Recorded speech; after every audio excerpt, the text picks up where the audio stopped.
ഈശോയെ സ്തുതി, ഈശോയെ നന്ദി. ഞാൻ റണവയിൽ നിന്ന് വരുന്നു. എൻ്റെ പേര് റോസമ്മ. എൻ്റെ മൂന്നാമത്തെ കുഞ്ഞിന് വേണ്ടിയാണ് ഈ അമ്പത് സാക്ഷ്യം പറയുന്നത്.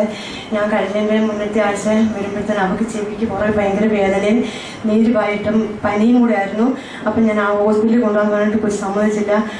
അച്ഛൻ തന്ന തൈലം വെച്ച് ഞാൻ ഒത്തിരി പ്രാർത്ഥിച്ച് സാക്ഷ്യം പറഞ്ഞേക്കാമെന്നും പറഞ്ഞു. പിന്നെ ഞാൻ അച്ഛൻ തിരികൊന്ന് പറഞ്ഞേക്കൊന്ന് കൊച്ചു പ്രത്യേകം പറഞ്ഞ കാരണം അച്ഛൻ തിരികെ ഞാൻ വന്ന് പറഞ്ഞു. അച്ഛൻ പറഞ്ഞു നമുക്ക് കുഴപ്പമൊന്നും വരത്തില്ല, ഹോസ്പിറ്റലിൽ ഞാൻ കൊണ്ടുപോകേണ്ടിയും വന്നില്ല. ഞാൻ ഇവിടെ നിന്ന് എന്നപ്പോൾ കൊച്ചിൻ്റെ വേദനകളെല്ലാം മാറി, ചെവിയുടെ നീരും മാറി. പിന്നെ ഞങ്ങളുടെ അമ്മച്ചിക്ക് 1500 രൂപ കാണാതെ പോയായിരുന്നു.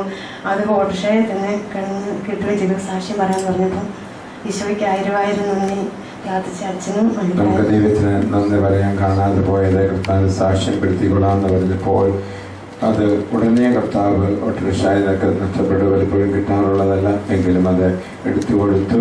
ആ കുഞ്ഞിന് സൗഖ്യം കൊടുത്തു. ദൈവത്തിന് നമുക്ക് നന്ദി പറയാം. Hallelujah, hallelujah.